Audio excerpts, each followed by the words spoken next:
ಪ್ರೀತಿಯ 9ನೇ ತರಗತಿ ವಿದ್ಯಾರ್ಥಿಗಳೇ, ಇವತ್ತಿನ ದಿನ ನಾವು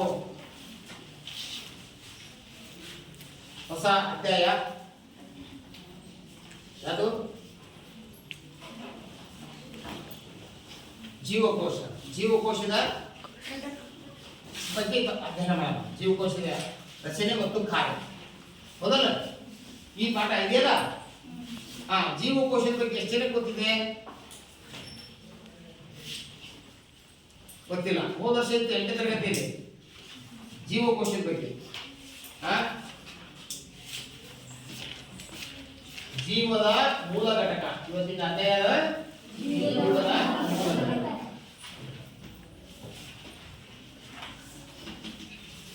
ಈ ಭೂಮಿ ಮೇಲೆ ಸಾವಿರಾರು ತರಹದ ವಿಧದ ಜೀವಿಗಳಿವೆ.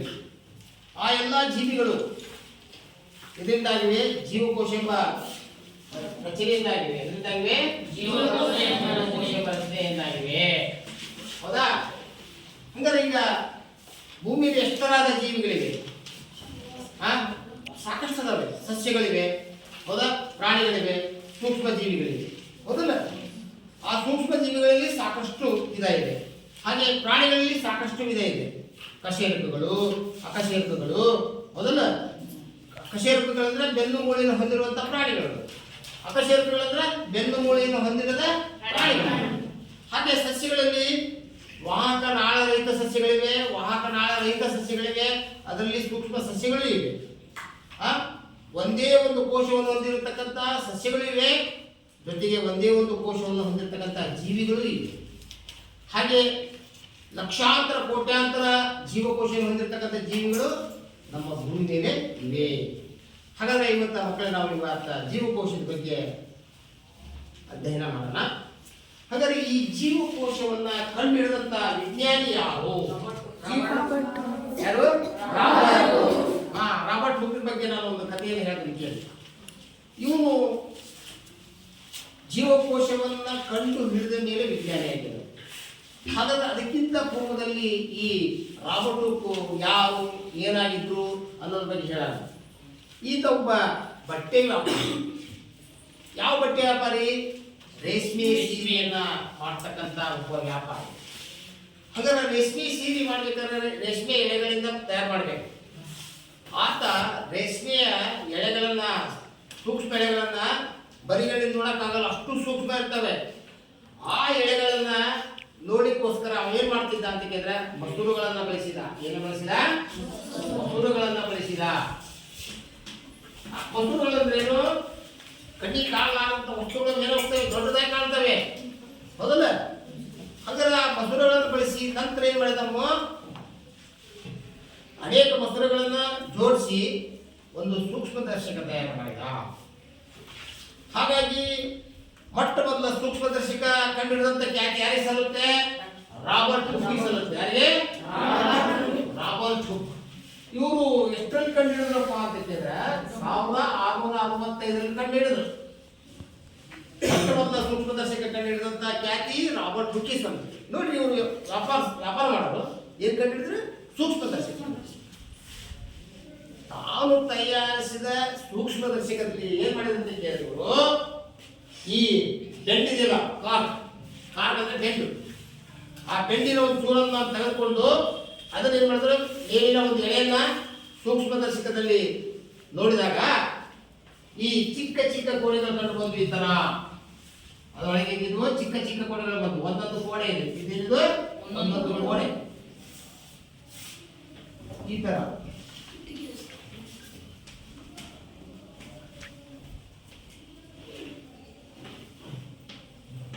ಈ ಚಿಕ್ಕ ಚಿಕ್ಕ ಕೋಣೆಗಳಿಗೆ ಅವರು ಏನಂತ ಕರೆದ್ರೆ ಸೆಲ್ಯೂಲ್ ಅಂತ. ಏನಾದ್ರು? ಸೆಲ್ಯೂಲ್. ಇದು ಲ್ಯಾಟಿನ್ ಭಾಷೆಯ ಪದ. ಇದು ಸೆಲ್ಯೂಲ್ ಅಂದ್ರೆ ಇಂಗ್ಲಿಷ್ನಾಗ ಸೆಲ್ ಅಂತ ಅರ್ಥ. ಏನರ್ಥ? ಸೆಲ್ ಅಲ್ಲ ಪದದ ಅರ್ಥ ಕನ್ನಡದಲ್ಲಿ ಜೀವಕೋಶ. ಕನ್ನಡದಲ್ಲಿ ಏನು ಕರೀತಾರೆ? ಜೀವಕೋಶ. ಈಗ ಈ ಸೆಲ್ ಇದೆ, ಈ ಸೆಲ್ ಅಂದ್ರೆ ಬ್ಯಾಟ್ರಿ ಸೆಲ್. ಅದು ಈ ಸೆಲ್ ಮಕ್ಕಳೇ ಹಾಗಾಗಿ ಈ ತಾವು ತಯಾರಿಸಿದ ಸೂಕ್ಷ್ಮದರ್ಶಕದಲ್ಲಿ ಏನ್ ಮಾಡಿದ್ರು, ಕಾರ್ಕಿನ ತಗೊಂಡು ಅದರ ಒಂದು ಪೊರೆಯನ್ನು ತಗೊಂಡು ಸೂಕ್ಷ್ಮದರ್ಶಕದಲ್ಲಿ ಏನ್ ಮಾಡಿದ್ರು, ವೀಕ್ಷಣೆ ಮಾಡಿದ್ರು. ಆ ವೀಕ್ಷಣೆ ಮಾಡಿದಾಗ ಈ ರೀತಿ ಸಣ್ಣ ಸಣ್ಣ ಕೋಣೆಗಳು ಕಂಡು ಬಂದವಲ್ಲ, ಅವುಗಳಿಗೆ ಏನಂತ ಕರೆದ್ರು, ಸೆಲ್ಯೂಲ್ ಅಂದ್ರೆ ಸೆಲ್ ಅಂತ. ಸೆಲ್ ಅಂದ್ರೆ ಕೋಣೆ ಅಂದ್ರೆ ಜೀವಕೋಶ. ಹೌದಾ? ಈ ರೀತಿ ಅವ್ರು ಕಂಡುಹಿಡಿದ್ರಿಂದ ಅವಾಗ ವಿಜ್ಞಾನಿ ಆದ್ರು. ಹಂಗಾರೆ ಇವರು ಸೂಕ್ಷ್ಮದರ್ಶಕವನ್ನು ಕಂಡುಹಿಡಿದು ಯಾವಪ್ಪ ಅಂತಂದ್ರೆ 1665 ಇಸ್ವಿಯಲ್ಲಿ ಒಬ್ಬ ಬಟ್ಟೆ ವ್ಯಾಪಾರಿ ಸೂಕ್ಷ್ಮದರ್ಶಕವನ್ನ ಕಂಡುಹಿಡಿದ್ರು, ಜೊತೆಗೆ ಜೀವಕೋಶವನ್ನ ಕಂಡುಹಿಡಿದ್ರು. ಹಂಗಾರೆ ಜೀವಕೋಶವನ್ನ ಮೊಟ್ಟ ಮೊದಲು ಕಂಡುಹಿಡಿದ ವಿಜ್ಞಾನಿ ಯಾರು ಅಂತ ಕೇಳಿದ್ರೆ ಏನ್ ಹೇಳ್ತೀವಿ? Robert Hooke. ಅರ್ಥ ಮಕ್ಕಳೇ? ತಿಳಿತಾ? ಹಂಗಾರೆ ಇವತ್ತ ಜೀವಕೋಶದ ಬಗ್ಗೆ ಅಧ್ಯಯನ ಮಾಡಿದ್ವಿ. ಜೀವಕೋಶದ ಮಾಡೋಣ. ಓಕೆ. ಹಂಗಾರೆ ಈಗ ಜೀವಕೋಶ ಹೇಗಿದೆ, ಅದರ ರಚನೆ ಹೇಗಿದೆ, ಅದು ಯಾವ ರೀತಿ ಕಾರ್ಯ ಮಾಡುತ್ತೆ, ಹಾಗಾದ್ರೆ ನಮ್ಮ ದೇಹದೊಳಗೆ ಎಷ್ಟು ಜೀವಕೋಶಗಳಿವೆ, ಇರುವೆ ದೇಹದೊಳಗೆ ಎಷ್ಟು ಜೀವಕೋಶಗಳಿವೆ, ಆನೆ ಗಾತ್ರದ ಜೀವಿಗಳಲ್ಲಿ ಎಷ್ಟು ಜೀವಕೋಶಗಳಿವೆ, ನಂತರ ತಿಮ್ಮಿಂಗಳೊಳಗೆ ಎಷ್ಟು ಜೀವಕೋಶಗಳಿವೆ ಅನ್ನೋದರ ಬಗ್ಗೆ ನಾವು ಹೇಳೋಣ. ಹಾಗಾದ್ರೆ ಈಗ ವಿದ್ಯಾರ್ಥಿಗಳೇ ಈಗ ಎದ್ರ ಬಗ್ಗೆ ಮಾಡೋಣ? ಜೀವಕೋಶ. ಹಾಗಾದ್ರೆ ಈಗ ಜೀವಕೋಶ, ಈ ಜೀವಕೋಶವನ್ನು ನಾವು ಬರಿಗಣ್ಣಿನಿಂದ ನೋಡಕ್ಕಾಗಲ್ಲ. ಆ ಜೀವಕೋಶ ಎದರಿಂದ ನೋಡ್ಬೇಕು? ಎದರಿಂದ ನೋಡ್ಬೇಕು?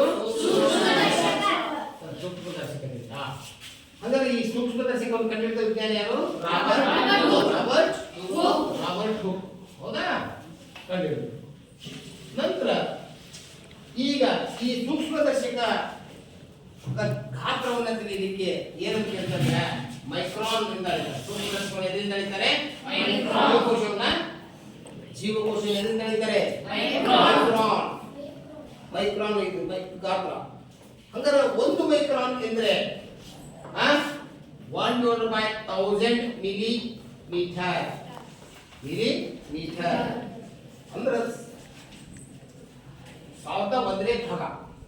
ಅರ್ಥಾತ್ ಹಂಗಾರೆ ಈಗ ಇದಕ್ಕಿಂತ ಚಿಕ್ಕ ಗಾತ್ರದ ಜೀವಿಗಳಿದೆ. ಆ ಜೀವಿಗಳನ್ನ ಸೂಕ್ಷ್ಮ ಜೀವಿಗಳು ಅಂತ ಕರೀತಾರೆ. ಅರ್ಥಾಯ್ತಾ? ಹಾಗಾದ್ರೆ ಈಗ ನಿಮಗೆ ಗೊತ್ತಿದೆ, ಒಂದೇ ಒಂದು ಜೀವಕೋಶವನ್ನು ಹೊಂದಿರತಕ್ಕಂತ ಜೀವಿಗಳಿಗೆ ಏನಂತ ಕರೀತಾರೆ? ಉದಾಹರಣೆ, ಒಂದೇ ಒಂದು ಜೀವಕೋಶ. ಉದಾಹರಣೆ ನಾನು ಈ ರೀತಿ ಬರೆದೆ, ಇಲ್ಲೊಂದು ಬರೆದೆ, ನಂತರ ಅಲ್ಲೆಲ್ಲ ಬರೆದೆ. ಇದೊಂದು ಜೀವಕೋಶ. ಒಂದೇ ಒಂದು ಜೀವಕೋಶ ಹೊಂದಿರತಕ್ಕಂಥ ಜೀವಿಗಳು ಭೂಮಿಯ ಮೇಲೆ ಅದವು. ಹಾಗಾದ್ರೆ ಅವು ಎಲ್ಲಿದವು?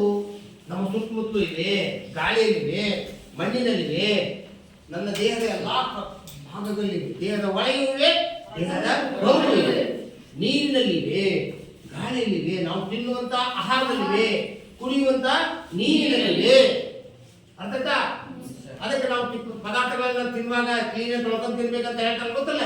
ಹಾಗಾದ್ರೆ ಸರ ಅಂತ ಜೀವಿಗಳು ಯಾವುವು? ಏಕಕೋಶ ಜೀವಿಗಳು. ಏಕಕೋಶ ಜೀವಿಗಳು. ಹಾಗಾದ್ರೆ ಒಂದೇ ಒಂದು ಕೋಶವನ್ನ ಹೊಂದಿರತಕ್ಕಂಥ ಜೀವಿ. ಏಕಂದ್ರೆ ಒಂದು. ಒಂದು ಕೋಶವನ್ನು ಹೊಂದಿರುವ ಜೀವಿ ಯಾವ? ಉದಾಹರಣೆ ಹೇಳಿ ನೋಡಿ. ಯಾರು ಹೇಳ್ತೀರಿ? ಅಮೀಬಾ. ಯಾವುದು? ಅಮೀಬಾ. ಯುಗ್ಲಿನಾ, ಪ್ಯಾರಾಮೀಸಿಯಂ, ಡಯಾಟಮ್, ಹೌದಾ? ಬ್ಯಾಕ್ಟೀರಿಯಾ, ನೀಲಿ ಹಸಿರು ಶೈವಾಲ್ಯ ಅಂತ ಬರುತ್ತೆ. ನೀಲಿ ಹಸಿರು ಶೈವಾಲ್ಯ ಸಸ್ಯ ಸೂಕ್ಷ್ಮ ಜೀವಿ, ಹೌದಲ್ಲ? ಬ್ಯಾಕ್ಟೀರಿಯಾ ಸಸ್ಯ ಸೂಕ್ಷ್ಮ ಜೀವಿ. ಅಮೀಬಾ ಪ್ರಾಣಿ ಸೂಕ್ಷ್ಮ ಜೀವಿ. ನೆನಪಿರಲಿ, ಬ್ಯಾಕ್ಟೀರಿಯಾ ಮತ್ತು ನೀಲಿ ಹಸಿರು ಶೈವಾಲ್ಯಗಳು ಇವು ಸಸ್ಯ ಸೂಕ್ಷ್ಮ ಜೀವಿಗಳು. ಆಮೇಲೆ ಅಮೀಬಾ ಮತ್ತೆ ಪ್ಯಾರಾಮೀಸಿಯಂ, ಡಯಾಟಮ್ಗಳು ಇವೆಲ್ಲ ಕೆಲವು ಜೀವಿಗಳು ಪ್ರಾಣಿ ಸೂಕ್ಷ್ಮಾಣು ಜೀವಿಗಳು. ಇವು ಬರಿಗಣ್ಣಿಗೆ ಕಾಣಲ್ಲ. ಅರ್ಥಾಯ್ತಾ? ಹಾಗಾದ್ರೆ ಒಂದಕ್ಕಿಂತ ಹೆಚ್ಚು ಕೋಶವನ್ನು ಹೊಂದಿರತಕ್ಕಂಥ ಜೀವಿಗಳು ಏನಂತ ಕರೀತಾರೆ? ಬಹುಕೋಶ ಜೀವಿಗಳು. ಏನಂತ ಕರೀತಾರೆ? ಬಹುಕೋಶ ಜೀವಿಗಳು. ಹಾಗಾದ್ರೆ ಬಹುಕೋಶ ಜೀವಿಗಳು ಕಣ್ಣಿಗೆ ಕಾಣುತ್ತವೆ? ಹೌದು, ಬರಿಗಣ್ಣಿಗೆ ಕೆಲವು ಕಾಣುತ್ತವೆ, ಕೆಲವು ಕಾಣಲ್ಲ. ಅದಲ್ಲ, ಕೆಲವು ಜೀವಿಗಳು ಬರಿಗಣ್ಣಿಗೆ ಕಾಣುತ್ತದೆ, ಕೆಲವು ಕಾಣಲ್ಲ. ಉದಾಹರಣೆ, ಈಗ ಸಣ್ಣ ಜೀವಿ, ಕಣ್ಣಿಗೆ ಕಾಣಂತ ಜೀವಿ ಅಂತ ಕೇಳಿದ್ರೆ, ಉದಾಹರಣೆ ಹೆಣ್ಮಕ್ಳು ತಲೆಯಾಗಿ ಹೇರ್ ಇರ್ತಾವ. ಆ ಹೇರು ಉಕ್ಕೇನಿರ್ತಾರೆ, ಸೀರ್ ಅಂತಾರೆ. ಹೇಳ್ತಿದ್ರೆ ಸೀರ್ ನೋಡ್ರಲ್ಲ, ಕಣ್ಣಿಗೆ ಕಾಣಲ್ಲ, ನಮ್ಮ ಕಣ್ಣಿಗೆ ಅಂತ ಕಾಣಲ್ಲ. ಆ ಹೆಣ್ಮಕ್ಳು ಎಷ್ಟು ಚೆನ್ನಾಗಿ ಆ ಸೀರನ್ನು ತೆಗಿತಾರೆ. ಎಷ್ಟು ಚಿಕ್ಕದಂತ ಕೇಳಿದ್ರೆ ರಾಗಿ ಕಾಳು ದೊಡ್ಡದು, ರಾಗಿ ಕಾಳು ಕಣ್ಣಿಗೆ ಕಾಣುತ್ತೆ. ಅದ್ರ ಆ ರಾಗಿ ಕಾಳಿನ 100 ಸೀರನ್ನ ಇಡಬಹುದು, ಅಷ್ಟು ಚಿಕ್ಕದಿರ್ತಾರೆ ಸೀರೆ. ಹೌದಾ? ಅದು ಬರೀ ಕಣ್ಣಿಗೆ ಕಾಣುತ್ತೆ. ಅಂದ್ರೆ ಅಂತ ಒಂದು ಜೀವಿ ಎಷ್ಟು ಜೀವಕೋಶವನ್ನು ಹೊಂದಿರುತ್ತೆ? ಸುಮಾರು 100,000 ಜೀವಕೋಶವನ್ನು ಹೊಂದಿರುತ್ತೆ. ಎಷ್ಟು? ಉದಾಹರಣೆ, ಒಂದು ಹೇನು 100 ಅಥವಾ 1000 ಜೀವಕೋಶಗಳನ್ನ ಹೊಂದಿರುತ್ತೆ. ಹೌದಾ? ಹಾಗಾದ್ರೆ ಈಗ ಇರುವೆ ನೋಡ್ರಿ, ಕಣ್ಣಿ ಕಾಣ್ತಕ್ಕಂಥ ಇರುವೆ, ಅದು ಸಹ 1000 ಜೀವಕೋಶಗಳಿಂದ ಕೂಡಿದೆ. ಇರುವೆಗೆ ಕಾಲುಗಳಿವೆ, ದೇಹ ಇದೆ, ಹೌದಲ್ಲ, ಬೆಲೆ ಇದೆ, ಹೌದಲ್ಲ, ಎಲ್ಲ ಇದೆ, ನೋಡಿದ್ರಲ್ಲ. ಅಂತ ಬರಿಗಣ್ಣಿಗೆ ಕಾಣ್ತಕ್ಕಂಥ ಜೀವಿ ಅದು. ಹಾಗಾದ್ರೆ ಅದು ಇದಕ್ಕಿಂತ ಹೆಚ್ಚು ಸಂಖ್ಯೆಯ ಜೀವಕೋಶಗಳನ್ನು ಹೊಂದಿದೆ. ಹಾಗಾದ್ರೆ ಅದಕ್ಕಿಂತ ಜಾಸ್ತಿ ಇರುವಂತದ್ದಕ್ಕೆ ಉದಾಹರಣೆ ನಾವೇ ಅನ್ಕೊಳ್ಳಿ, ಮನುಷ್ಯರು. ಹಾಗಾದ್ರೆ ಈಗ ನನ್ನ ದೇಹದೊಳಗೆ ಎಷ್ಟು ಜೀವಕೋಶಗಳು? 60 ಮಿಲಿಯನ್ ಅಲ್ಲ, ಟ್ರಿಲಿಯನ್. 60 ಟ್ರಿಲಿಯನ್. ಇದನ್ನ ಹೋದ ವರ್ಷ ನಾನು ಕ್ಲಾಸ್ ಹೇಳಿದ್ದಲ್ಲ, 60 ಟ್ರಿಲಿಯನ್ ಜೀವಕೋಶಗಳಿವೆ ಅಂತ ಹೇಳಿ. ಹೌದಲ್ಲ? 60 ಟ್ರಿಲಿಯನ್. ಟ್ರಿಲಿಯನ್ ಅಂದ್ರೆ ಏನು? ಈಗ ನೋಡ್ರಿ, ಮಿಲಿಯನ್ ಅಂತ ಕೇಳಿದ್ರೆ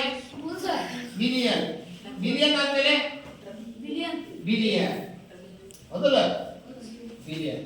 ಲಕ್ಷ, ಕೋಟಿ, 1000 ಕೋಟಿ.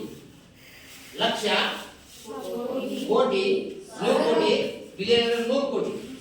ಹೌದಾ? 10 ಲಕ್ಷ 1 ಮಿಲಿಯನ್. 10 ಲಕ್ಷಕ್ಕೆ ಏನಾಗತ್ತಂದ್ರೆ 1 ಮಿಲಿಯನ್. ಈಗ 60 ಟ್ರಿಲಿಯನ್, 1 ಟ್ರಿಲಿಯನ್ ಅಂದ್ರೆ ಎಷ್ಟು ಕೋಟಿ? 1000 ಕೋಟಿ. 1000 ಕೋಟಿ. ಓಕೆ, ಇದು 100 ಕೋಟಿಗೆ ಬಿಲಿಯನ್ ಅಂತ ಕರೀತಾರೆ. 10 ಲಕ್ಷಕ್ಕೆ 1 ಮಿಲಿಯನ್ ಅಂತ ಕರೀತಾರೆ. 10 ಲಕ್ಷಕ್ಕೆ 1 ಮಿಲಿಯನ್. ಇದು ಭಾರತೀಯ ಪದ್ಧತಿಯಲ್ಲಿ ಹೇಳಲ್ಲ, ಇದು ಅಂತಾರಾಷ್ಟ್ರೀಯ ಪದ್ಧತಿಯಲ್ಲಿ ಹೇಳಲ್ಲ. ಭಾರತದೊಳಗೆ ಇಡೀ 10, 100, 1000, 10,000, ಲಕ್ಷ, ದಶಲಕ್ಷ ಅಂತ ಕರೀತಾರೆ. ಹೌದಲ್ಲ? ಕರೀತಾರಲ್ಲ? ಆದ್ರೆ ಇದ್ರಾಗ ಮಿಲಿಯನ್, ಬಿಲಿಯನ್, ಟ್ರಿಲಿಯನ್. ಹೌದಲ್ಲ? ಇದು ಅಂತಾರಾಷ್ಟ್ರೀಯ ಪದ್ಧತಿ. ಈಗ ಮಕ್ಕಳು 60 ಟ್ರಿಲಿಯನ್ ಜೀವಕೋಶಗಳು ಅಂತ ಕೇಳಿದ್ರೆ 60,000 ಕೋಟಿ. ಎಷ್ಟು ಕೋಟಿ? 60,000 ಕೋಟಿ ಜೀವಕೋಶಗಳನ್ನ ಅಂತ ಕೇಳಿದ್ರೆ ನೋಡ್ರಿ, ನನ್ನ ಕೈ ಇರೋವು, ಕಣ್ಣಲ್ಲಿ, ಮೂಗು ಇದೆ, ಎಲ್ಲ ಕಡೆ ಇದೆ. ಪ್ರತಿಯೊಂದು ನನ್ನ ದೇಹದ ಪ್ರತಿಯೊಂದು ಭಾಗವು ಎದರಿಂದಾಗಿದೆ? ಜೀವಕೋಶದಿಂದಾಗಿದೆ. ಅರ್ಥ ನನ್ನ ಶರೀರ ಎದರಿಂದಾಗಿದೆ? ಜೀವಕೋಶದಿಂದಾಗಿದೆ. ಹಾಗಾದ್ರೆ ಹೇಗಿನ ಶರೀರ? ಅದು ಜೀವಕೋಶದಿಂದಾಗಿದೆ. ಹಾಗಾದ್ರೆ ನಮ್ಗಿಂತ 10 ಪಟ್ಟು 20 ಪಟ್ಟು ದೊಡ್ಡದು ಯಾವುದು? ಆನೆ. ಹೌದಲ್ಲ? ಆನೆ ಕಾಲಿಗೆ ನಾವು ಸಮಾನ. ಹೌದಲ್ಲ? ಒಂದು 20 ಮಂದಿ ನಾವು ಅಲ್ಲಿ ಆನೆ ತರ ಮಲಗಿಸಿದ್ರೆ ಇನ್ನೂ ಆಗಲ್ಲ, ಇನ್ನು ಬೇಕು. ಒಂದು 30 ಮಂದಿ ಲೆಕ್ಕಕ್ಕೆ ಇದೆ ಆನೆ. ಹೌದಲ್ಲ? ಹಾಗಾದ್ರೆ ಅದ್ರಾಗ ಎಷ್ಟು ಟ್ರಿಲಿಯನ್ ಜೀವಕೋಶಗಳು? ಹೌದಲ್ಲ? ಅದರಲ್ಲಿ ಸಾಕಷ್ಟು ನಮ್ಗಿಂತ 1000 ಟ್ರಿಲಿಯನ್ ಜೀವಕೋಶಗಳು ಆನೆಯಲ್ಲಿದೆ. ಆನೆಗಿಂತ ದೊಡ್ಡದಾದ ಜೀವಿ ತಿಮಿಂಗ ಅಂತ. ಆ ತಿಮಿಂಗದಲ್ಲಿ ಎಷ್ಟದವು? ಅಲ್ಲಿ 1000 ಕೋಟಿ, ಲಕ್ಷಾಂತರ ಕೋಟಿ ಟ್ರಿಲಿಯನ್ ಜೀವಕೋಶಗಳು ತಿಮಿಂಗಲಲ್ಲಿ. ಅಂದರೆ ನಮ್ಮ ದೇಹದೊಳಗೆ ಒಂದೇ ರೀತಿಯ ಜೀವಕೋಶಗಳಿರುವ? ಒಂದೇ ರೀತಿಯ ಜೀವಕೋಶಗಳವ? ಬೇರೆ ಬೇರೆ ತರಹದ ಜೀವಕೋಶಗಳು. ಈ ಭೂಮಿ ಮೇಲೆ ನಾವೆಲ್ಲರೂ ಮನುಷ್ಯರು ತಾನೆ. ಅಮೇರಿಕದಾಗ ಇರ್ಬೋದು, ಆಸ್ಟ್ರೇಲಿಯಾದಲ್ಲಿ ಇರ್ಬೋದು, ಇಂಡಿಯಾದಾಗ ಇರ್ಬೋದು, ಶ್ರೀಲಂಕಾದಲ್ಲಿ ಇರ್ಬೋದು, ಅವರೆಲ್ಲ ಮನುಷ್ಯರು. ನಾವೆಲ್ಲ ನನ್ನ ಭಾರತದಲ್ಲಿರ್ತಕ್ಕಂಥ ನನ್ನ ಜೀವಕೋಶ, ಅಮೇರಿಕದಲ್ಲಿರ್ತಕ್ಕಂಥ ಜೀವಕೋಶ ಎರಡು ಒಂದೇ. ನಾವೆಲ್ಲ ಮನುಷ್ಯರು ತಾನೆ. ಆದ್ರೆ ಅದೇ ತರ ಬೇರೆ ಬೇರೆ ತರಹದ ಜೀವಿಗಳಿವೆ. ಸಸ್ಯಗಳು ಒಂಥರ ಇದಾವೆ, ಸೂಕ್ಷ್ಮ ಜೀವಿಗಳು ಒಂಥರ ಇದಾವೆ, ಹೌದಾ? ಪ್ರಾಣಿಗಳು ಒಂಥರ ಇದಾವೆ. ಕುರಿ ಬೇರೆ, ಆನೆ ಬೇರೆ, ನಾಯಿ ಬೇರೆ, ಹಂದಿ ಬೇರೆ, ಕೋಳಿ ಬೇರೆ, ಹೀಗೆ ಬೇರೆ ಬೇರೆ ತರ ಇದೆ. ಹಂಗಾರೆ ಇದೆಲ್ಲ ಚೇಂಜ್ ಇರಲಿಕ್ಕೆ ನಾವೇ ಬೇರೆ ಇತರೆ ಪ್ರಾಣಿಗಳು ಬೇರೆ ಈ ರೀತಿ ವೈವಿಧ್ಯತೆಯನ್ನು ಹೊಂದಿದೆ. ಹೌದಲ್ಲ? ವೈವಿಧ್ಯತೆ ಇದೆಯಲ್ಲ, ಜೀವಿಯಿಂದ ಜೀವಿಗೆ ವ್ಯತ್ಯಾಸ ಇದೆಯಲ್ಲ, ಆ ಜೀವಿಯಿಂದ ಜೀವಿಗೆ ವ್ಯತ್ಯಾಸವಾಗಲಿಕ್ಕೆ ಕಾರಣ ಜೀವಕೋಶ. ಹೌದಲ್ಲ? ಹಂಗಾರೆ ನಾನಾ ರೀತಿಯ ಜೀವಕೋಶಗಳು ನನ್ನ ದೇಹದಲ್ಲಿವೆ. ಹಂಗಾರೆ ಜೀವಕೋಶಗಳು ಯಾವ ಇರ್ಬೋದು? ರಕ್ತ ನೋಡಿದ್ರಿ? ರಕ್ತ ನೋಡಿದ್ರಿಲ್ಲ? ರಕ್ತದಲ್ಲಿ ಕೆಲವು ಜೀವಕೋಶಗಳಿವೆ. ಯಾರು ಹೇಳ್ತೀರಿ? ಕೆಂಪು ರಕ್ತ ಕಣಗಳು ಕೇಳಿರಿ? ನೋಡಿದ್ರಿ ಕೆಂಪು ರಕ್ತ ಕಣ? ನೋಡಿಲ್ಲ ನಿಮಗೆ. ರಕ್ತ ನೋಡಿದ್ರಿ, ಆ ಕಣಗಳನ್ನು ನೋಡಿಲ್ಲ. ಕೆಂಪು ರಕ್ತ ಕಣ, ಬಿಳಿ ರಕ್ತ ಕಣಗಳನ್ನು ನೋಡಿದ್ರಿ? ರಕ್ತ ಕಿರಿತೊಟ್ಟೆಗಳು, ನಂತರ ಪ್ಲಾಸ್ಮಾ ಅಂತ ಬರುತ್ತೆ. ಏನ್ ಬರುತ್ತೆ? ಪ್ಲಾಸ್ಮಾ. ಹಿಂಗೆ ರಕ್ತದಲ್ಲಿ ಕಣಗಳಿವೆ. ಈ ಪ್ಲಾಸ್ಮಾ ಅನ್ನೋದು ಹೇಗಿರ್ತಂದ್ರೆ ದ್ರವ ರೂಪದಲ್ಲಿರ್ತದೆ. ಸಣ್ಣ ಕಣಗಳು. ಅದೇ ರೀತಿ ಈ ರಕ್ತ ಕಿರಿತೊಟ್ಟೆಗಳು ಹೇಗಿರ್ತಾವ ಅಂತ ಕೇಳಿದ್ರೆ ಈ ಆಕಾರದಲ್ಲಿರ್ತವೆ. ಇನ್ನ ಬಿಳಿ ರಕ್ತ ಕಣಗಳು ಈ ರೀತಿ ಇರ್ತವೆ. ಕೆಂಪು ರಕ್ತ ಕಣಗಳು ಈ ತರ ದೊಡ್ಡದಾಗಿರ್ತವೆ. ಹೌದಾ? ಇವು ಆಕಾರ. ಅದು ಇವು ಜೀವಕೋಶಗಳೇ. ಇವು ಅದ ರಕ್ತದ ಘಟಕಗಳು ಅಂತ ಕರೀತಾರೆ. ಪ್ರತಿಯೊಂದು ಜೀವಕೋಶಗಳೇ. ಆದ್ರೆ ಇನ್ನೊಂದು ನಮ್ಮ ದೇಹದೊಳಗಿದೆ ಸ್ನಾಯುಗಳು. ನಾವು ನಾನು ಓಡಾಡ್ತಾವಲ್ಲ, ಕೈ ಕಾಲು ಓಡಾಡ್ತಾವಲ್ಲ, ಚಲನೆ ಮಾಡ್ತಾವಲ್ಲ. ಹಾಗಾದ್ರೆ ಈ ರೀತಿ ಚಲನೆ ಮಾಡಲಿಕ್ಕೆ ಕಾರಣವಾದ ಅಂಗಾಂಶಗಳು ಸ್ನಾಯುಗಳು. ಅಂದರೆ ಈ ಸ್ನಾಯು ಕೋಶಗಳು ಸಹ ಒಂದು ವಿಧದ ಜೀವಕೋಶಗಳು, ಸ್ನಾಯು ಕೋಶಗಳು. ಈ ತರ ಸ್ನಾಯುಗಳು. ಓಕೆ, ಇದೆಲ್ಲ ನೀವು ಸ್ನಾಯು ಕೋಶಗಳು. ನಮ್ಮ ಕೈ ಕಾಲುಗಳಲ್ಲಿ ಈ ರೀತಿ ಸ್ನಾಯು ಕೋಶಗಳು ಇರ್ತವೆ. ನಂತರ ನಮ್ಮ ನರಗಳು, ಮೆದುಳದವಲ್ಲ, ಮೆದುಳಲ್ಲಿ ಒಂದು ಕೋಶ ಇದೆ, ನರಕೋಶ. ಯಾವ ಕೋಶ? ಆ ನರಕೋಶ ಹೇಗಿರ್ತಪ್ಪ? ನರಕೋಶ ಅಂದ್ರೆ ಹೇಗಿರ್ತಪ್ಪ ಅಂತಿದ್ರೆ,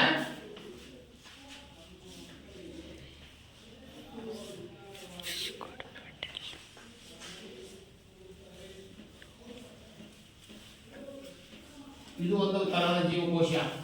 ಓಕೆ, ನರಕೋಶ ಒಂದು ಜೀವಕೋಶ. ಇದು ನಮ್ಮ ಮೆದುಳಿನಲ್ಲಿರುತ್ತೆ. ಹೌದಲ್ಲ?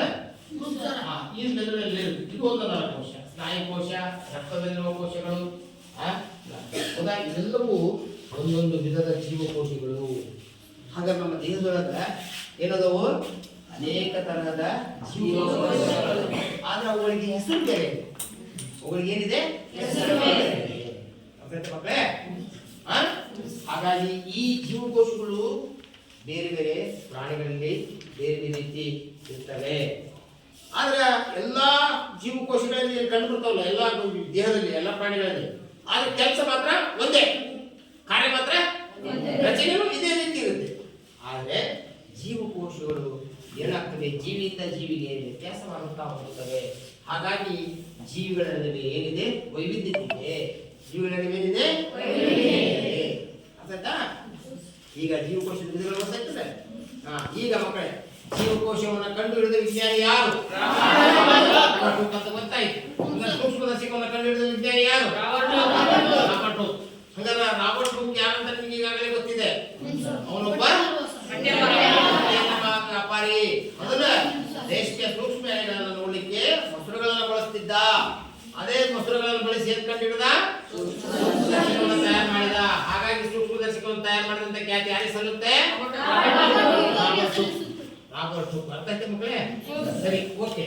ಈಗ ಜೀವಕೋಶ ಎಂದ್ರೇನು ಅನ್ನೋದ್ರ ಬಗ್ಗೆ ನಾವು ಇಲ್ಲಿವರೆಗೆ ನಾವು ಜೀವಕೋಶದ ಸ್ವಲ್ಪ ಹಿಸ್ಟ್ರಿ ತಿಳ್ಕೊಳ್ತೀವಿ. ಹೌದಲ್ಲ? ಅಂದ್ರೆ ಈ ಜೀವಕೋಶ ಯಾವಾಗ ಕುರಿತು ಏನು ಹೊತ್ತು ಅಂತ ಕೇಳಿದ್ರೆ, ಕೋಟ್ಯಾಂತರ ವರ್ಷಗಳ ಹಿಂದೆ ಭೂಮಿಯಲ್ಲಿ ಜೀವರಾಶಿ ಇರಲಿಲ್ಲ. ಹೌದಾ?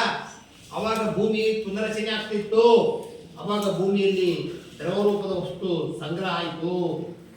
ಅವಾಗ ಆ ಒಂದು ದ್ರವ ರೂಪದ ವಸ್ತು ಏನಾಯ್ತು ಅಂತ ಕೇಳಿದ್ರೆ, ಮುಂದೆ ಗಟ್ಟಿಯಾಗಿ ಆಗಿ ಆಗಿ ಆಗಿ ಕೊನೆಗೆ ಏನಾಯ್ತು? ಒಂದು ಮಂದ ದ್ರವ ಆಯಿತು. ಮಂದ ದ್ರವ ಆಗಿ ಕೊನೆಗೆ ಅಲ್ಲಿ ಕೋಶರಸ ಮತ್ತು ಕೋಶಪೊರೆ ಅಂತ ಕೆಲವು ವಸ್ತುಗಳು ತಯಾರಾದವು. ಮೊಟ್ಟ ಮೊದಲ ಭೂಮಿಯಲ್ಲಿ ಹುಟ್ಟಿರ್ತಕ್ಕಂಥ ವಸ್ತುಗಳೇ ಪ್ರೋಟೋಬಯಾಂಟ್ಗಳು. ಪ್ರೋಟೋಬಯಾಂಟ್ ಭೂಮಿಯಲ್ಲಿ ಹುಟ್ಟಿರ್ತಕ್ಕಂಥ ಮೊದಲ ಜೀವಿ. ಪ್ರೋಟೋಬಯಾನ್ ಅರ್ಥಾಯ್ತಾ? ಅವುಗಳಿಂದಲೇ ಹಾಗೆ ಜೀವಕೋಶ ರಚನೆಯಾಗಿ ಸೂಕ್ಷ್ಮ ಏಕಕೋಶ ಜೀವಿಗಳ ರಚನೆಯಾಗಿ ನಂತರ ಏಕಕೋಶ ಜೀವಿಗಳಿಂದ ಬಹುಕೋಶ ಜೀವಿಗಳೇನಾದವು ಹುಟ್ಟಿದವು. ಅರ್ಥಾಯ್ತಾ? ಮಕ್ಕಳಿಗೆ ಗೊತ್ತಿರ್ತದೆ ಈಗ ಒಂದೇ ಒಂದು ಕೋಶವನ್ನು ಹೊಂದಿರತಕ್ಕಂಥ ಜೀವಿಗಳಿಗೆ ಏನಂತ ಕರೀತಾರೆ? ಏಕಕೋಶ ಜೀವಿಗಳು. ಒಂದಕ್ಕಿಂತ ಹೆಚ್ಚು ಕೋಶವನ್ನು ಹೊಂದಿರತಕ್ಕಂಥ ಜೀವಿಗಳಿಗೆ ಬಹುಕೋಶ ಜೀವಿಗಳಂತ ಗೊತ್ತಾಯ್ತಲ್ಲ. ನಿಮಗೆ ಏಕಕೋಶ ಜೀವಿಗಳಿಗೆ ಏಕಕೋಶ ಜೀವಿಗಳಿಂದ ಉದಾಹರಣೆ ಕೊಡಿ ಅಂತ 2 ಮಾರ್ಕ್ಸ್ ಕೇಳ್ತಾರ. ಅದೇ ರೀತಿ ಬಹುಕೋಶೀಯ ಜೀವಿಗಳಿಂದ ಉದಾಹರಣೆ ಕೊಡಿ ಅಂತ ಕೇಳ್ತಾರೆ.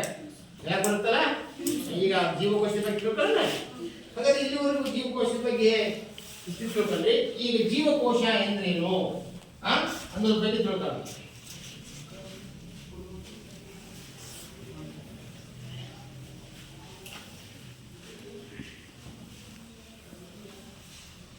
ನಮಗೆ ಜೀವಕೋಶದ ಬಗ್ಗೆ ಹೇಳಿ ತಿಳ್ಕೊಳ್ಬೇಕಾದ್ರೆ ನನಗೊಂದು ಆಕಾರ ಇದೆಯಲ್ವಾ? ಪ್ರತಿಯೊಂದು ಜೀವಿಗೆ ಒಂದು ಆಕಾರ ಇದೆಯಲ್ವಾ? ಪ್ರತಿಯೊಂದು ಜೀವಿ ತನ್ನದೇ ಆದ ಒಂದು ಕಾರ್ಯವನ್ನು ಮಾಡಬೇಕಲ್ಪ. ಹಾಗಾದ್ರೆ ಈ ರೀತಿ ನಾನು ನಡಿಬೇಕಾದ್ರೆ ಜೀವಕೋಶಗಳೇ ಕಾರಣ. ನಾನು ನಿಮ್ಗೆ ನೋಡ್ಬೇಕಾದ್ರೆ ಜೀವಕೋಶ ಕಣ್ಣಿನಲ್ಲಿರುವ ಜೀವಕೋಶಗಳೇ ಕಾರಣ. ಹೌದಲ್ಲ? ಇವತ್ತು ಕುಟ್ಕೊಂಡು ಪಾಠ ಕೇಳಕತ್ತೀರಿ ಅಂದ್ರೆ ಇದಕ್ಕೆ ಏನು ಕಾರಣ? ಜೀವಕೋಶಗಳೇ. ಹೌದಲ್ಲ? ಹಾಗಾದ್ರೆ ಈ ಜೀವಕೋಶಗಳು ನಮ್ಮ ದೇಹದೊಳಗೆ ಅನೇಕ ಕಾರ್ಯಗಳನ್ನ ನಮಗೆ ಗೊತ್ತಿಲ್ಲದ ಹಾಗೆ ಮಾಡ್ತಾ ಇದ್ದಾವೆ. ಹೌದಲ್ಲ? ನಮಗೆ ಗೊತ್ತಿಲ್ಲದ ಹಾಗೆ ಮಾಡ್ತಾವೆ. ಸರ್ ಎಲ್ಲ ಜೀವಕೋಶಗಳು. ಆ ಜೀವಕೋಶಗಳು ಏನಾಗಿ ನಮ್ಮ ದೇಹದೊಳಗೆ ಸಮ್ಮಿಲನ ಹೊಂದಿ ಸಂಯೋಗ ಹೊಂದಿ ಅವು ಏನಾದವು? ಅಂಗಾಂಶಗಳಾದವು. ಅಂಗಾಂಶಗಳು ಸೇರಿ ಅಂಗಗಳಾದವು. ಅಂಗಗಳು ಸೇರಿ ಅಂಗವ್ಯೂಹ ರಚನೆ ಆಯಿತು. ಅಂಗವ್ಯೂಹಗಳು ಅನೇಕ ಅಂಗವ್ಯೂಹಗಳು ಸೇರಿ ಜೀವಿಯ ದೇಹ ರಚನೆ ಆಯಿತು. ಒಟ್ಟಾರೆ ನನ್ನ ಶರೀರ ಎದರಿಂದಾಗಿದೆ? ಜೀವಕೋಶದಿಂದಾಗಿದೆ. ಅಂದ್ರೆ ಈ ಜೀವಕೋಶವನ್ನು ಬರಿಗಳಿಂದ ನೋಡಕ್ಕೆ ಸಾಧ್ಯವಿಲ್ಲ. ಹಾಗಾಗಿ ಜೀವಕೋಶ ನೋಡಬೇಕಾದ್ರೆ ಏನ್ ಮಾಡ್ಬೇಕು? ಸೂಕ್ಷ್ಮದರ್ಶಕ ವ್ಯವಸ್ಥೆ. ಹಾಗಾಗಿ ಮಕ್ಕಳೇ, ನಾಳೆ ನಾನು ಇಲ್ಲಿ ಸೂಕ್ಷ್ಮದರ್ಶಕವನ್ನು ಬಂದು ನಿಮಗೆ ತೋರಿಸಿ ಆ ಜೀವಕೋಶ ಒಳಗಡೆ ಹೇಗಿರುತ್ತೆ ಅನ್ನೋದನ್ನ ನಾಳೆ ತೋರಿಸ್ತೀನಿ. ಓಕೆ? ಈಗ ಜೀವಕೋಶ ಈ ಜೀವಿಯ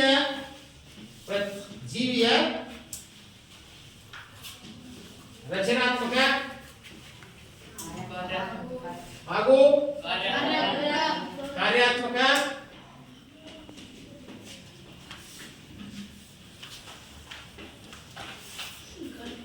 ಘಟಕವನ್ನು ಏನು ಕರೀತಾರೆ? ಓಕೆ, ಡೆಫಿನಿಷನ್ ಕೇಳ್ತಾರೆ. ಜೀವಕೋಶ ಎಂದರೆ ಜೀವಿಯ ರಚನಾತ್ಮಕ ಹಾಗೂ ಕಾರ್ಯಾತ್ಮಕ. ಜೀವಿಗಳ ರಚನೆ ನಾನು ಈ ರೀತಿ ಇದ್ದೀನಿ, ನನಗೆ ಈ ರೀತಿ ರಚನೆ ಕಾರಣ ಜೀವಕೋಶ.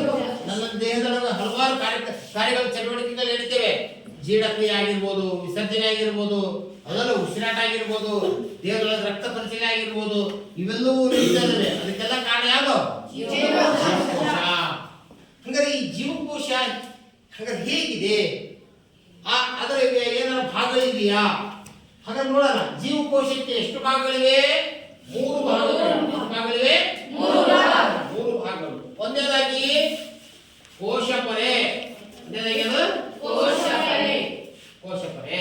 ಎರಡನೇದು ಕೋಶ ರಸ ಅಥವಾ ಕೋಶ ದ್ರವ್ಯ. ಕೋಶ ದ್ರವ್ಯ. ಮೂರನೇದು ಕೋಶ ಬೀಜ. ಕೋಶ ಬೀಜ ಅಥವಾ ಇಂಗ್ಲಿಷ್ ನ್ಯೂಕ್ಲಿಯಸ್ ಅಂತ ಕರೀತಾರ. ಯಾಕಂದ್ರೆ ನ್ಯೂಕ್ಲಿಯಸ್ ಅಂತ ಕರೀತಾರೆ. ಓಕೆ, ಯಾಕಂದ್ರೆ ಕೋಶ ಕೇಂದ್ರ ಅಂತ ಕರೀತಾರೆ. ಹಂಗಾರೆ ಜೀವಕೋಶದ 3 ಮುಖ್ಯ ಭಾಗಗಳು ಅವು. ಜೀವಕೋಶ ಎಂದರೇನು? ಜೀವಕೋಶದ 3 ಮುಖ್ಯ ಭಾಗಗಳು ಯಾವುವು ಅಂತ ಕೇಳ್ತಾರೆ. ಈ ಜೀವಕೋಶ ಅಂದ್ರೆ ಗೊತ್ತಾಯ್ತಿಲ್ಲ? ಜೀವಿಯ ರಚನಾತ್ಮಕ ಕಾರ್ಯಾತ್ಮಕ ಮೂಲ ಘಟಕವನ್ನ ಏನಂತ ಕರೀತಾರೆ? ಜೀವಕೋಶ. ಜೀವಕೋಶಕ್ಕೆ ಎಷ್ಟು ಭಾಗಗಳಿವೆ? 3.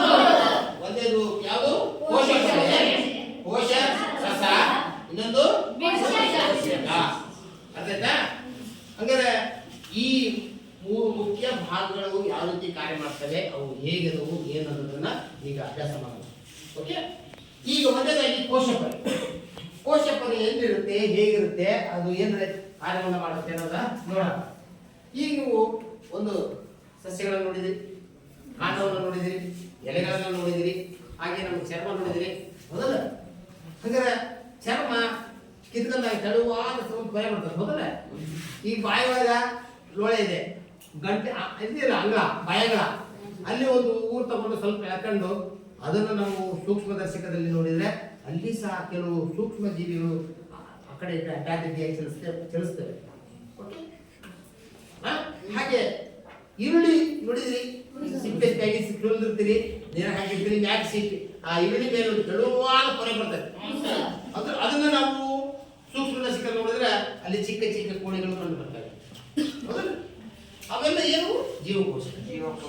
ಹಾಗಾದ್ರೆ ಜೀವಕೋಶ ನಮ್ಮ ದೇಹದೊಳಗೆ ಇದೆಯಲ್ವಾ, ಅದರ ಕೋಶ ಪೊರೆ ಹೇಗಿರುತ್ತೆ ಏನಿರುತ್ತೆ ಅನ್ನೋದ್ರ ಬಗ್ಗೆ ನೋಡೋಣ. ಕೋಶ ಪೊರೆ ಅಂದ್ರೆ ಏನು ಅನ್ನೋ ಪ್ರಶ್ನೆ. ಕೋಶ ಪೊರೆ ಅಂದ್ರೆ ಕೇಳಿ. ಕೋಶ ಪೊರೆ ಅಂದ್ರೇನು?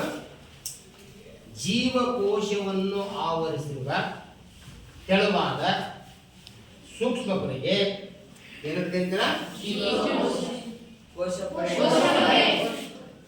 ಜೀವಕೋಶವನ್ನು ಆವರಿಸಿರುವ ಜೀವಕೋಶವನ್ನ ಆವರಿಸಿರುವ ತೆಳುವಾದ ಸೂಕ್ಷ್ಮ ಪೊರೆ ಏನಂತ ಕರೀತಾರೆ? ಕೋಶ ಪೊರೆ ಅಂತಾರೆ. ಇದಕ್ಕೆ ಸೆಲ್ ಮೆಂಬ್ರೇನ್ ಅಂತ ಕರೀತಾರೆ. ಏನ್ ಕರೀತಾರೆ? Cell membrane. ನೆನಪಿಟ್ಕೋಬಹುದು, ಇಂಗ್ಲಿಷ್ ಬರಲ್ಲ. ಏನ್ ಕರೀತಾರೆ? Cell membrane. ಹಾಗಾದ್ರೆ ಈ ನಾನು ಹಾಗೆ ಒಂದು ಚಿತ್ರವನ್ನ ಹಾಗೆ ಬರೀತೀನಿ. ಇದು ಕೋಶ ಪೊರೆ. ಹಾಗಾದ್ರೆ ಇದ್ರ ಒಳಗಡೆ ಕೋಶ ಬೀಜ ಇದೆ, ಇದು ಕೋಶ ಬೀಜ ಇದೆ. ಇಲ್ಲಿ ಏನಿದೆ? ಕೋಶ ರಸ ಇದೆ. ಏನಿದೆ? ಕೋಶ ರಸ. ಹಾಗಾದ್ರೆ ಜೀವಕೋಶದ ಮೂರು ಮುಖ್ಯ ಭಾಗ ಅಂತ ಗೊತ್ತಾಯ್ತು ಈಗ. ಕೋಶ ಪೊರೆ, ಕೋಶ ರಸ, ಕೋಶ ಬೀಜ, ಮೂರು ಭಾಗಗಳು ಗೊತ್ತಾಯ್ತಿರಿ. ಕೋಶ ಪೊರೆ ಏನು? ಇದು ಜೀವಕೋಶ. ಜೀವಕೋಶವನ್ನ ಸುತ್ತಲೂ ಏನಾಗಿ ಆವರಿಸಿದೆ ಒಂದು ತೆಳುವಾದ ಸೂಕ್ಷ್ಮ ಪೊರೆ. ಜೀವಕೋಶವನ್ನ ಆವರಿಸಿರುವ ತೆಳುವಾದ ಸೂಕ್ಷ್ಮ ಪೊರೆಗೆ ಏನಂತ ಕರೀತಾರ? ಕೋಶ ಪೊರೆ ಎನ್ನುತ್ತಾರೆ. ಹೇಳಿ ನೋಡೋಣ. ಜೀವಕೋಶವನ್ನು ಆವರಿಸಿರುವ ನಾನು ಸರ್ ಕಾಣ್ಬೇಕು ಅಥವಾ ಏನಾದ್ರು ಆಫೀಸ್ಗೆ ಆದ್ರೆ ಆಫೀಸ್ಗೆ ಹೋದ್ರೆ ಗೇಟ್ ಕೀಪರ್ ಇರ್ತಾರಲ್ಲ, ಅದರ ಹತ್ರ ಅವ್ರು ಕೇಳೇ ಬರ್ಬೇಕು. ನಾವು ಒಳಗೆ ಹೋಗ್ಬೇಕು ಬರ್ಬೇಕಾದ್ರೆ, ಆಸ್ಪತ್ರೆಗೆ ಹೋಗ್ಬೇಕಾದ್ರೆ ಒಬ್ರು ಏನಿರ್ತಾರಲ್ಲ, ಡಾಕ್ಟರ್ ಒಳಗೆ ಇರ್ತಾರೆ, ಹೊರಗೊಬ್ರು ಕಂಪೌಂಡ್ರು ನರ್ಸ್ ಅದು ಇರ್ತಾರ ಒಬ್ರು. ಅವ್ರು ಏನ್ ಮಾಡ್ತಾರ? ಡಾಕ್ಟರ್ ಒಳಗಿದ್ರೆ ಬಿಡ್ತಾರ, ಪೇಷಂಟ್ ಬಿಡ್ತಾರ. ಹಂಗಾಗಿ ಇದು ಒಂಥರ ನಮ್ಮ ದೇಶದ ಗಡಿಯನ್ನು ಕಾಯ್ತಾರಲ್ಲ ಸೈನಿಕರು ಕೆಲಸ ಮಾಡುತ್ತೀರಿ. ನಮ್ಮ ದೇಶವನ್ನು ಕಾಯತಕ್ಕಂಥ ಗಡಿಯನ್ನು ಕಾಯತಕ್ಕಂಥ ಸೈನಿಕರು ಗೊತ್ತಿಲ್ಲ, ಅವ್ರಿಗೇನಂತ ಕರೀತಾರೆ? ಬಾರ್ಡರ್ ಸೆಕ್ಯೂರಿಟಿ ಫೋರ್ಸ್, BSF ಅಂತ ಕರೀತಾರೆ. ಏನ್ ಕರೀತಾರೆ? BSF, border security force. ಹಂಗ ನಮ್ಮ ಜೀವಕೋಶವನ್ನ ಏನ್ ಮಾಡುತ್ತೆ? ಒಳ ಹೋಗುವ ಮತ್ತು ಹೊರ ಬರುವ ವಸ್ತುಗಳನ್ನು ನಿಯಂತ್ರಿಸುತ್ತದೆ. ಇದು ನಂಬರ್ 1 ಒಂದೇ ಕಾರ್ಯ. ಜೀವಕೋಶದ ಕೋಶ ಪೊರೆ ಒಂದೇ ಕಾರ್ಯನ ಒಳ ಹೋಗುವ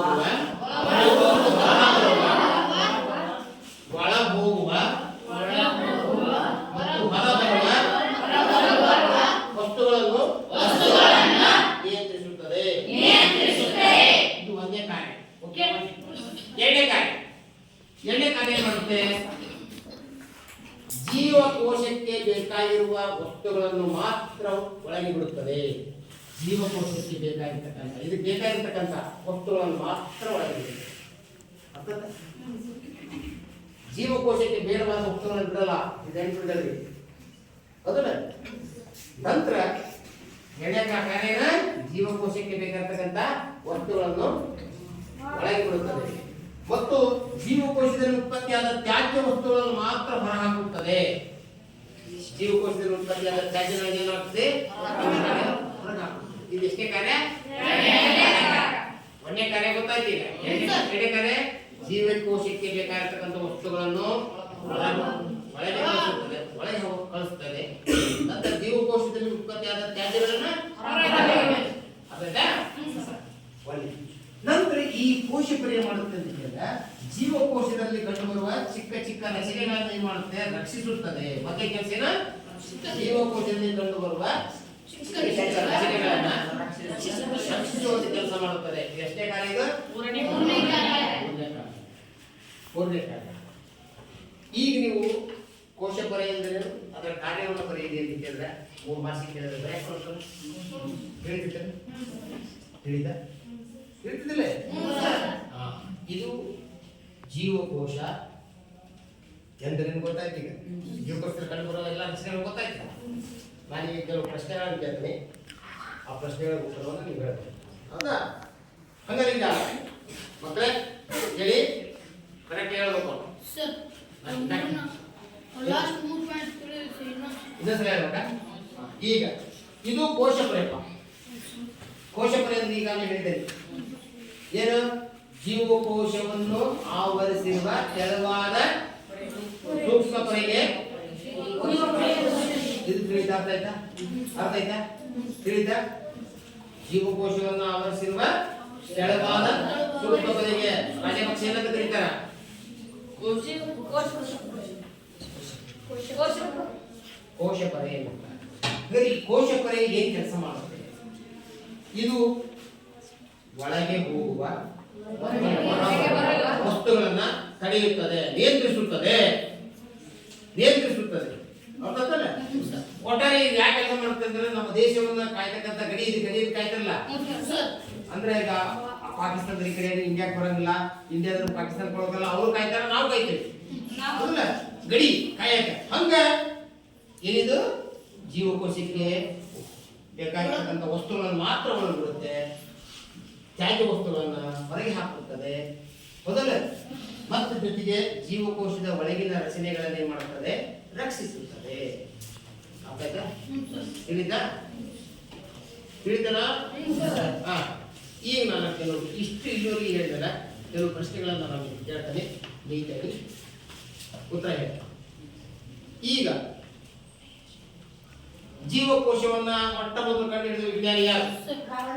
ರಾಬರ್ಟ್. ಹಂಗಾರೆ ಜೀವಕೋಶವನ್ನ ರಾಬರ್ಟ್ ಹುಕ್ ಏಕೆ ಕಂಡು ಹಿಡಿದ? ರಾಬರ್ಟ್ ಹುಕ್ ಸೂಕ್ಷ್ಮ ಜೀವಕೋಶವನ್ನ ಕಂಡು ಹಿಡಿದ, ಕರೆಕ್ಟ್. ಹಂಗಾರೆ ಆ ಜೀವಕೋಶವನ್ನ ಯಾಕೆ ಕಂಡು ಹಿಡಿದ?